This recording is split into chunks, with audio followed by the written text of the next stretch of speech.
할렐루야. 네, 우리 한번 이렇게 인사할까요? 우리 교회의 참된 터는 예수 그리스도이십니다. 한번 이렇게 인사하겠습니다. 우리 교회의 참된 터는 예수 그리스도이십니다. 네, 그러면 우리가 오늘 죄송합니다.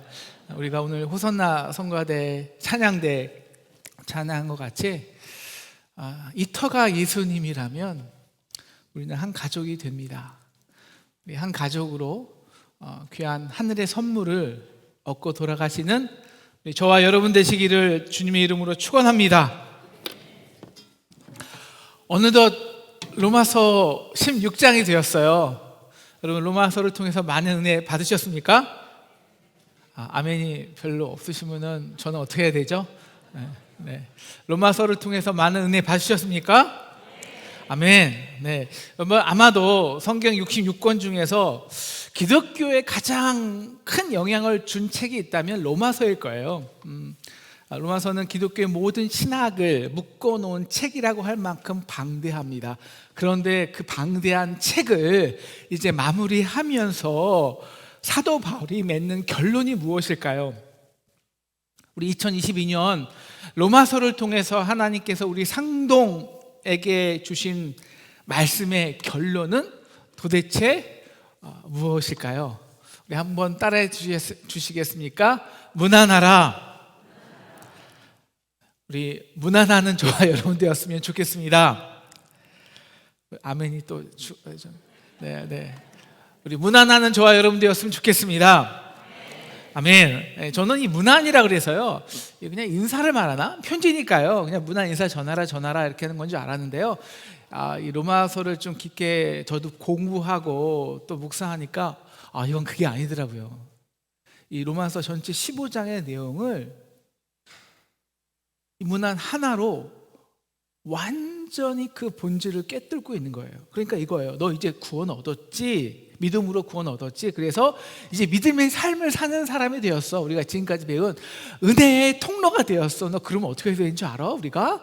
이제 우리는 무난하는 자들이 되어야 돼. 이게 믿음의 삶의 본질이야 라는 거예요.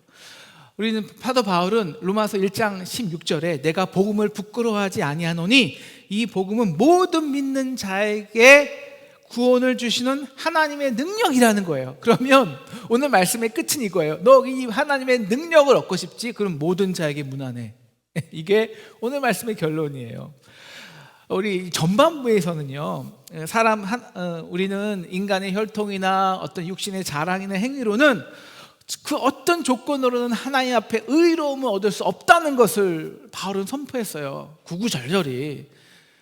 그런데 그런 우리가 아직 우리가 죄인 되었을 때에 그리스도를 십자가에 죽임으로써 우리를 향한 하나님의 사랑을 확증한 그 놀라운 하나님의 사랑의 확증이 내 마음에 부어지는 순간 내가 뭐 입증해서도 아니고 내가 뭘 잘해서도 아니고 그냥 나는 하나님의 사랑하는 자녀가 된 거예요.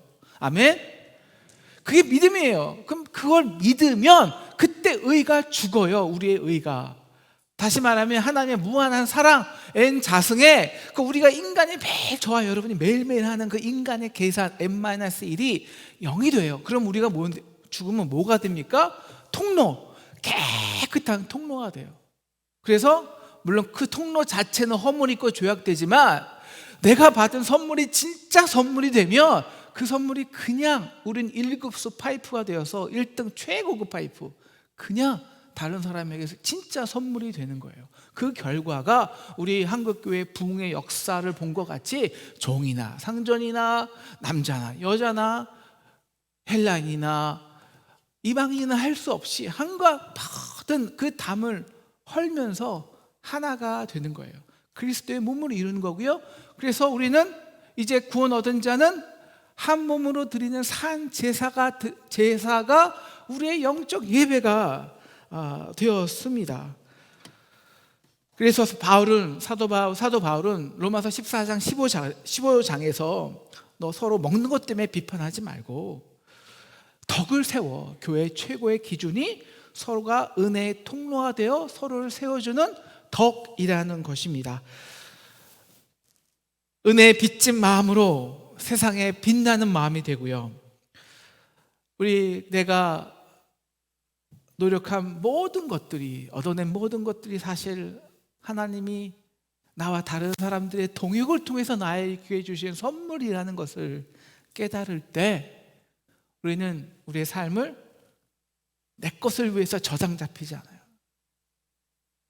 그냥 흘려요. 다시 말하면 그 시간을 잊어버리지 않고 시간을 잡는 거예요. 깨우는 거예요. 그래서 온전히 이 세상을 향한 선물로 살아내는 것, 이것이 우리가 카이로스의 시간, 삶이라고 배웠어요. 그래서 우리는 지난 시간에 바울도 자신의 삶의 표대가 있죠.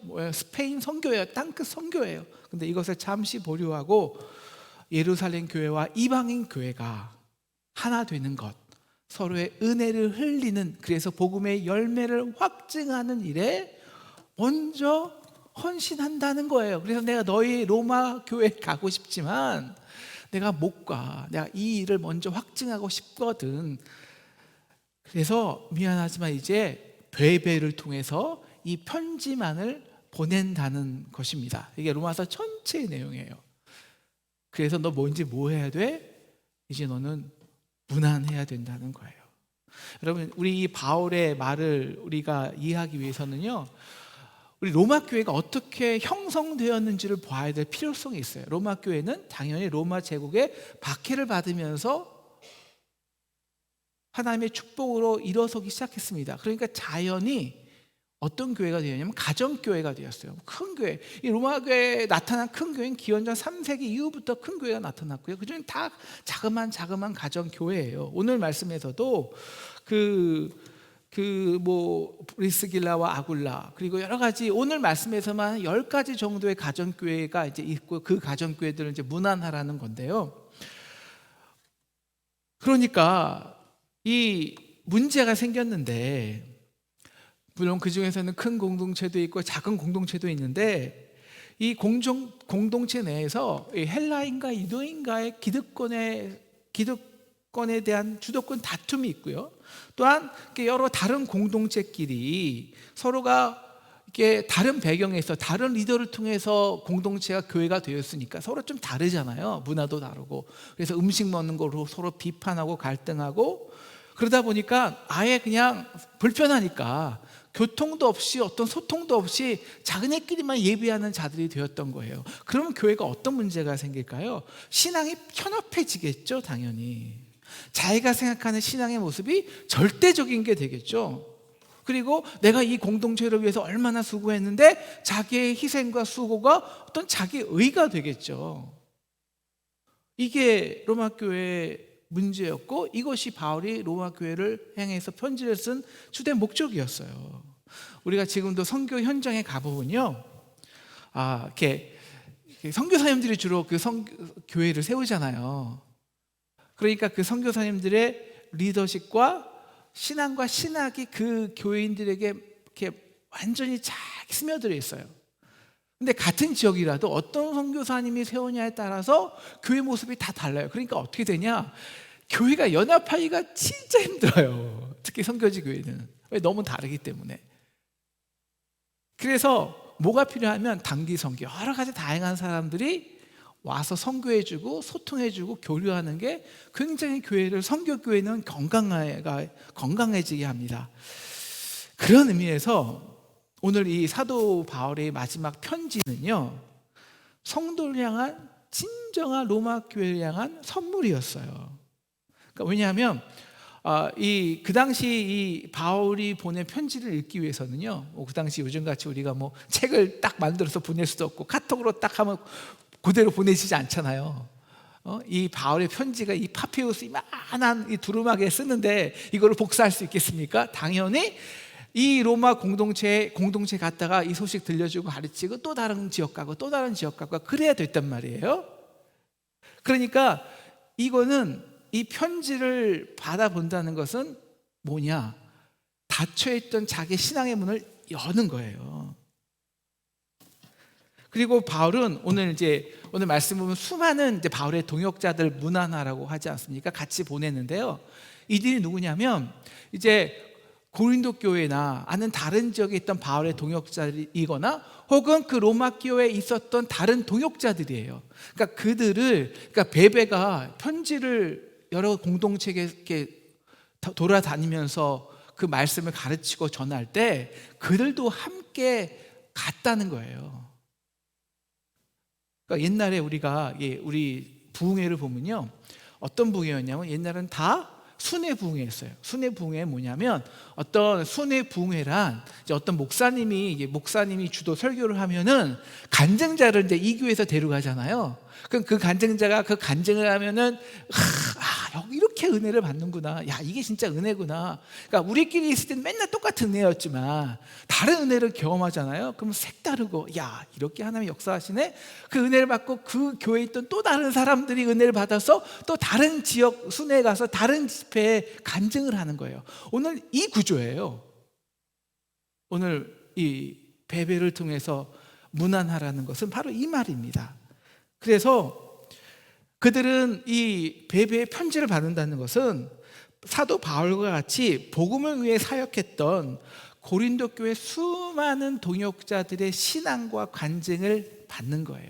또 서로 안에 있는 로마 교회 안에 있는 들어보지도 못한 사람들의 간증과 이야기를 받는 거고 들어보는 것이죠. 그래서 뭐예요? 막혀있는, 소통되지 않는 교회들을 서로가 서로에게 은혜의 통로로 열어주는 역할이 바로 로마서 편지였다는 거예요. 그래서 이 문하나라는 뜻은요, 세 가지 의미가 있습니다. 그 헬라어에는 첫째, 환영하는 거예요. 그리고 존경하는 거고요. 그리고 우리가 이제 로마서에서 받으라. 여러분, 받는 게 먼저라고 했잖아요. 우리가 그냥 마음으로 받아버리는 거. 받으라는 거예요. 그 첫 시작은 1절 갱그리아 교회 일꾼으로 있는 자베 베베입니다. 여러분, 이 자매 베베가요, 로마서에서는 어떤 면에서는 사도 바울 다음 버금가는 사역자예요. 자, 이 로마서를 바울이 쓰면 이 바울이 쓴 것을 올바르게 해석하고 가르칠 사람이 필요하잖아요. 각각 공동체에 가서. 그게 누구냐? 자매 베베라는 거예요. 그리고 많은 학자들에 따르면 그렇기 때문에 사도 바울이 그 로마서를 저술할 시기부터 아마 그 베베가 그 사도 바울의 저술 활동에 같이 참여했을 것이다. 왜? 이 말씀을 가르쳐야 되고 해석하는 자이기 때문에 라고 많이 학자들은 그렇게 생각을 합니다. 그리고 그 사도 나중에 2절을 보면 그 베베가 그 사역을 다 지원해 준 거예요. 여성이. 근데 한번 생각해 보세요. 여러분, 오늘 말씀에 이 1절에 보면 그 베베를 쓴 일꾼, 그리스도의 교회 일꾼이란 말은 이거는 남성에게만 붙여주는 단어였어요. 여성에게는 붙여주지 않아요. 그 당시 여성 집사가 있지 않은 상태였어요. 그리고 그 여성 베베 리더십 속에서 사도 바울의 편지 사역이 완성됐다니까요. 그러니까 특히 이 로마 교회 안에 이방 유대인들, 특히 유대 우월주의에 있던 교인들에게 그것도 이방인이, 그것도 여자가, 그것도 그 본인의 사역을 통해서 사도 바울이 본인의 사역으로 함께 사도 바울과 연합돼서 그 로마서를 우리에게 가르쳐 해석해줘? 여러분, 이거는 그냥 상상할 수 없는 일이었어요. 그러니까 여러분이 금산교회 얘기 들으셨죠? 조독삼과 이자익, 기억나시죠? 조독삼이 자신의 마부였던 일꾼이었던 이자익이 먼저 장로가 되자 이자익을 그 교회의 목사로 세워요. 그리고 그 이자익 앞에서 맨 앞에서 무릎 꿇고 말씀을 듣잖아요. 그러니까 이 로마서라는 책 자체가 어떤 신학이 아니고 어떤 교리가 아니고 믿음의 삶을 훈련하는 게 아니라요, 바로 그 자체, 베베 앞에서 존경하고 말씀을, 복음을 받아들인 것 자체, 이자익의 앞에 무릎 꿇고 하나님의 말씀을 듣는 그 자체가 로마서의 핵심이라는 거예요. 본질이고 내용이라는 것입니다.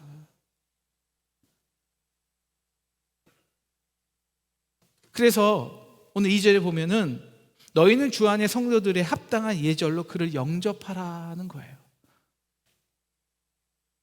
유대 우월주의에 빠진 성도들이 그녀를 배타적으로 여기지 말라는 거예요. 그리고 특별히 그를 말씀 사역자로 인정하고 베베가 무엇이든지 그에게 소용되는 바를 도와줄 주니, 이게 뭡니까? 베베가 너희 말씀 전하기에 말씀을 가르치기 집중하도록 그 모든 것을 다해서 베베를 도와주려고 협력하고 베베의 사역에 동역하라는 거예요. 마음으로 그를 받으라, 문안하라.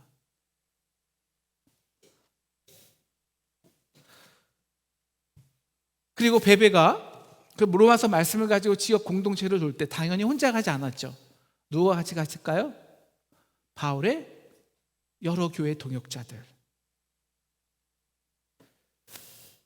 그래서 로마서를 듣고 영접한다는, 복음을 영접한다는 것은요, 그냥 개인적인 구원이 아니고요, 그 복음으로 일어난 놀라운 공동체들과 함께 연합된다는 뜻입니다. 그러니까 우리 교회만이, 우리 교회 일하신 하나님, 나에게 있던 나의 간증, 나의 하나님이 전부였지, 내 믿음이 전부인지 알았던 사람들이 이제는 지금 우리 바로 옆 교회, 그리고 다른 교회 뿐만 아니라 세상 모든 교회 속에서 일하시는 하나님의 역사를 듣게 되고, 그 복음의 능력, 모든 믿는 자에게, 나만 아니라 모든 믿는 자에게 구원을 주시고, 그래서 모든 믿는 자를 하나 되게 하시는 그 놀라운 하나님의 능력을 경험하는 것, 이것이 로마서를 듣고 배우고 복음을 영접하는 일이었다. 그래서 문안하라가 로마서의 가장 최고 절정의 바울의 신학이라는 것입니다.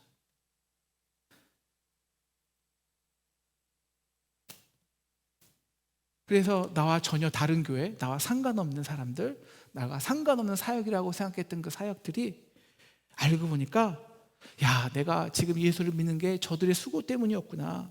저들의 순교의 피가 지금 우리가 이렇게 그 덕택에 믿고 있는 것이었어. 내가 수고해서 일군 것인 줄 알았는데, 내 수고 전에 어떤 사람들이 이곳에 와서 그렇게 수고를 했구나. 그 순교의 피가 인해서 우리가 지금 이렇게 교회로 살아났구나. 그렇게 서로 연결되고 하나 되고 서로가 서로를 받고 은혜의 통로가 되는 선물이 이 로마서를 쓰고 로마서를 쓴 로마서가 베베를 통해서 각 교회에게 전달되는 과정에서 그 복음의 능력 자체가 일어나는 것입니다. 그래서 이제 3절 부분이요, 사도 바울은 나의 동역자 브리스과 아굴라를 문안하라고 합니다. 왜냐하면 4절, 어떻게 그들이 내 목숨을 위하여 자기의 목숨까지 아끼지 아니하고 헌신했는지. 그러면 브리스길라 아굴라는, 브리스길라 아굴라가, 브리스가는 브리스길라의 이제 약자인데 여성이 먼저예요. 여자였는데 원래 로마 초대교회 교인이었어요. 근데 로마 박해를 받자 고린도로 떠나갔죠. 거기서 이제 로마 사도 바울과 함께 사역을 하죠. 초기에 얼마나 로마 교회를 헌신했는데 다 버리고 떠났어요. 그리고 고린도에서도 텐트 메이킹 하면서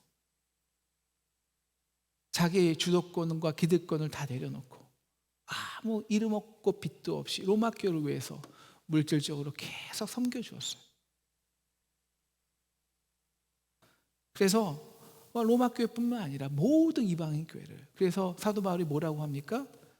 그들로 인해서 나뿐 아니라, 말씀 3절인가요? 보여주세요.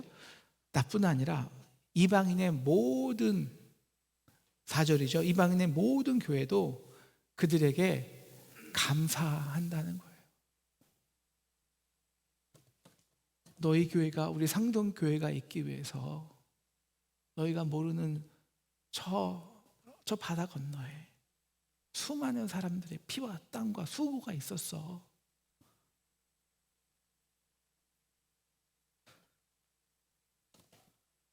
누군가의 뿌려줌 없이 너희가 스스로 복음을 듣고 성장했다? 아니야. 5절에 나오는 에베네도가 있죠.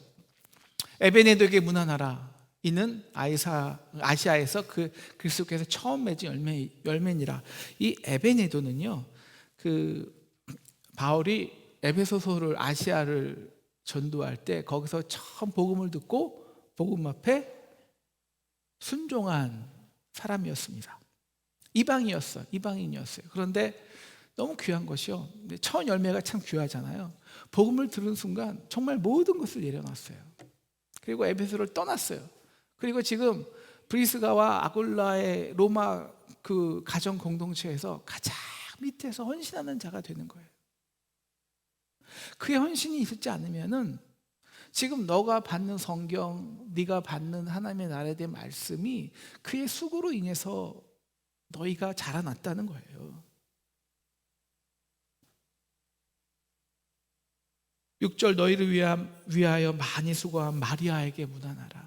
마리아가 이제 한 7명 정도 되는데 어떤 마리아인지 우리는 잘 모르죠. 그런데 딱 하나요. 너희를 위해서 수고했어요. 여성이고 할머니고. 여러분 지금 우리 상동교회를 위해서 정말 수고한 믿음의 할머니들, 우리 권사님들, 지금 상록원에 계신 그 믿음의 할머니들의, 우리 권사님들의 기도 때문에 우리가 지금 아직도 여기 있는 거 아닐까요? 그들의 수고와 그들의 눈물 때문에. 근데 우리는 마치 내 기도와 내 힘으로 우리 교회가 아직 이루어졌다고, 혹은 그렇기 때문에 우리의 힘과 능력이 없으면 좌절하죠. 12절도요, 주 안에서 많이 수고한 두르베나, 두르보사, 그리고 이 많이 수고한 사랑하는 버시에게 문안해라. 여러분 이 세 명은요 다 노예 이름이에요. 노예. 그러니까 로마 교회 안에서 가장 낮은 노예 출신의 사람들이라는 거예요. 근데 그들이 가장 수고하고 그들이 가장 하나님 앞에서 칭찬받는 자들이라는 거예요. 왜? 그들에게 문안해봐. 그래서 그들의 이야기를 좀 들어봐. 그들의 간증을 들어봐. 하나님께서 우리가 보기에 가장 낮은 자들을 어떻게 쓰셔서 우리를 위한 가장 필요한 자들이 되게 하셨는지 그들을 좀 문안해봐. 그래서 그들의 이야기를 좀 들어봐. 한번 좀 들어봐줘. 너희가 알고 있는 그 믿음의 이해가 전부가 아니야. 7절 내 친척이여 나와 함께 갇혔던 안드로니와 유니고에게 문안하라. 그들이 감옥에 갇혔지만 나보다 존중이 여기고 나보다 먼저 그리스도 안에 있는 자니라. 함께 감옥에 갇혔어요. 여러분 이 상동교회를 위해서 수많은 사람들이 감옥에 갇힌 거 알고 계십니까? 복음을 지키기 위해서 목숨을 버린 것 알고 계십니까? 우리가 있는 이 터에 수많은 순교자의 피가 뿌려진 것을 우리가 알고 계십니까? 그 놀라운 일을 행하셨는지. 우리가 이 복음은 내가 전한 것이 아니야. 나보다 먼저 있던 사람이 그들이 전했기에 나도 들었고 그래서 너에게 전해줄 수 있다는 거예요. 10절 그리스도 안에서 인정함을 받은 아벨로에게 문안하라. 여러분 인정함을 받는다는 것은요, 이건 정말 하나님의 특별한 고난과 아픔이 있었지만 그것을 극복하고 하나님의 놀라운 열매를 맺었다는 거예요. 너희에게 있는 고난과 아픔 너희만 받는 것이 아니고 이 세상 사람들도 지금 수많은 연등한 고통이 있지만 그 속에서도 하나님의 나라는 지금도 시작되고 있어. 그 이야기를 들어봐. 그 이야기를 들어봐. 문안해. 그리고 배우자.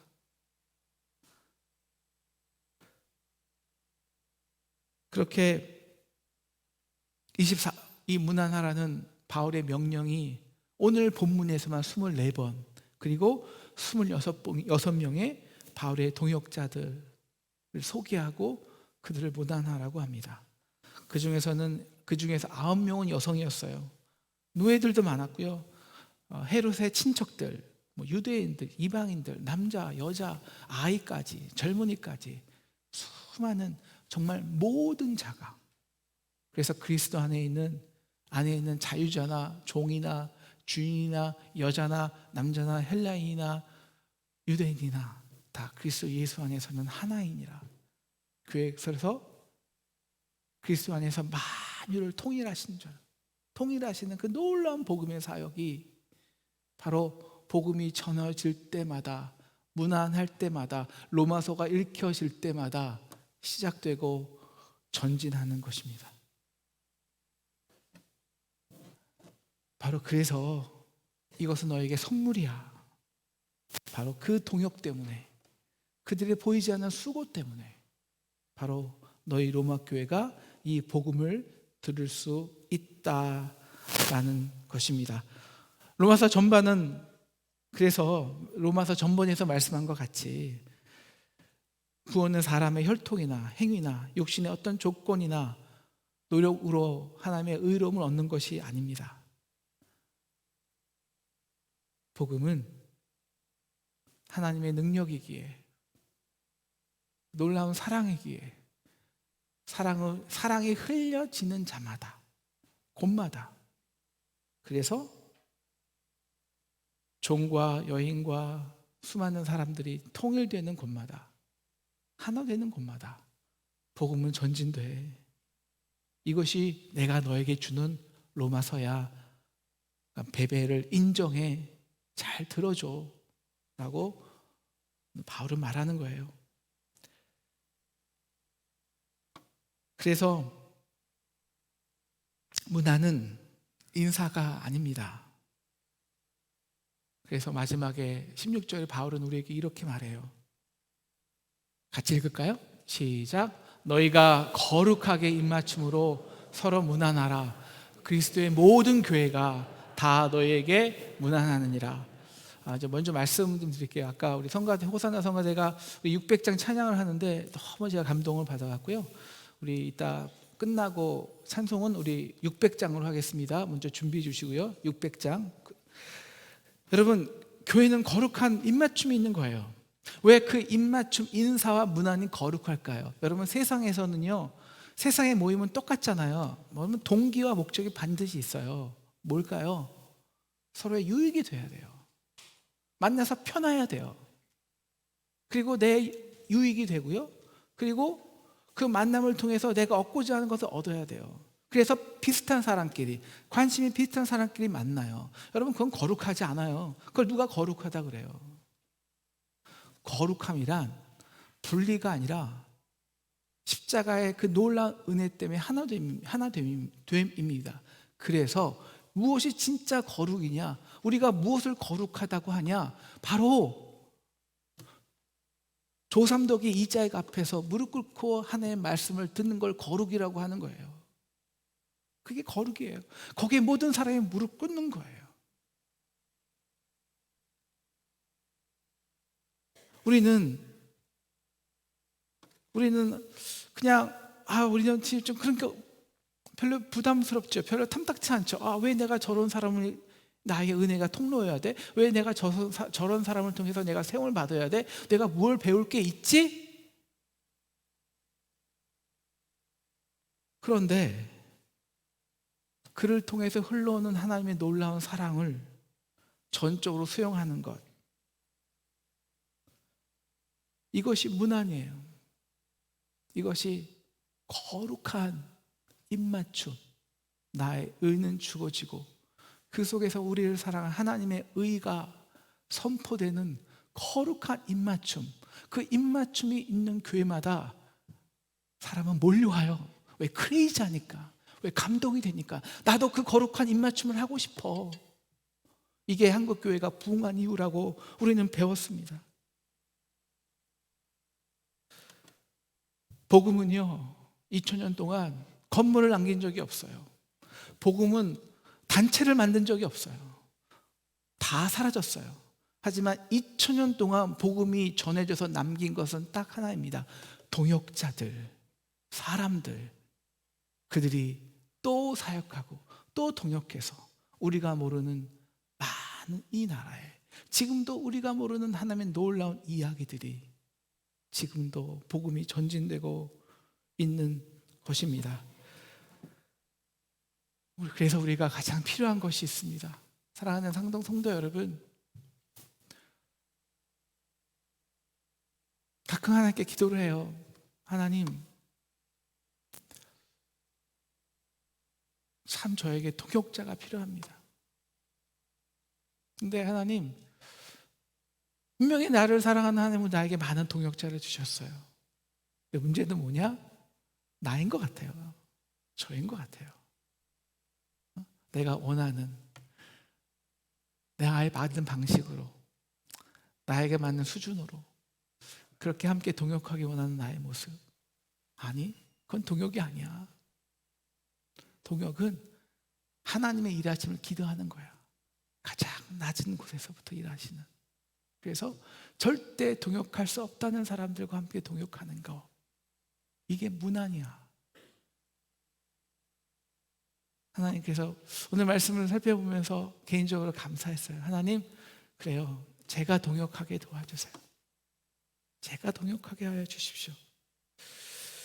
우리 이제 오늘부로 2주 동안 우리 봉사 헌신서를 받습니다.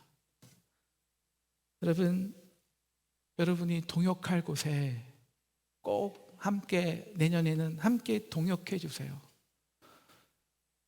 그럼 내년에는 우리가 좀 나의 상황, 내 교회, 우리 교회, 우리 문제를 좀 탈피해서요. 그럼 능력이 없거든요. 우리가 아니라 우리 밖에 세상 속에서 하나님이 열심히 일하고 계시는 그 하나님의 일하심, 다른 형제에게, 우리 교회에서도 우리 다른 형제들에게 지금 이렇게 일하시고 있구나. 우리 다른 자매들에게, 야, 저분이 저렇게 어려운데 하나님이 지금 만지고 계시구나. 저 교회가, 우리가 파송한 16교회들이 지금 어떻게 가고 있는지, 우리가 파송한 선교사님들은 어떻게 일하고 계시는지, 이 하나님의 일하심에 함께 동역할 때 바로 그 이야기들이, 그 은혜들이 우리에게 쏟아집니다. 우리가 할 수 없는 놀라운 일들을 함께 그 교회들과 동역함으로써 승리하게 될 줄을 믿습니다. 그러면 꼭 동역해 주세요. 꼭 봉사신자서에 꼭 하나 이상 함께 동역할 수 있는 것을 신청해 주시고요. 내년에 이 동역으로 우리 교회가 놀랍게 일어나게 되기를 축복합니다. 마지막으로 하나 더 부탁이 있어요. 감리교 부흥의 원천은 문안이었습니다. 문안이 뭘까요? 속회였어요. 가정에 들어가면서, 우리 한국교회 부흥도 마찬가지였어요. 우리 여성들이 가정에 못 나갔잖아요. 그러니까 전도 부인들이 그 가정에 들어가서 복음을 전했어요. 문안의 형식으로 복음을 전했어요. 그리고 그 가정에 있는 아픔과 고통 이야기를 다 들어주고 그 교회 성도들이 가서 함께 기도해 줬어요. 이게 속회예요. 속회. 함께 서로를 받고 서로의 문제 속에서 함께 하나님의 일하심을 경험하고, 그래서 서로가 서로에게 선물이 되는, 그래서 우리나라의 모든 구역, 장로교회나 감리교회나 이 속회 소그룹이 진짜 선물이 되는 곳마다 부흥하지 않은 곳이 없었다고요. 여러분, 내년에도 여러분 속회를 여러분의 선물로 알고요, 정말 그 속회를 통해서 하나님의 놀라운 일하심을 경험하는 저와 여러분 되기를 주님의 이름으로 축원합니다.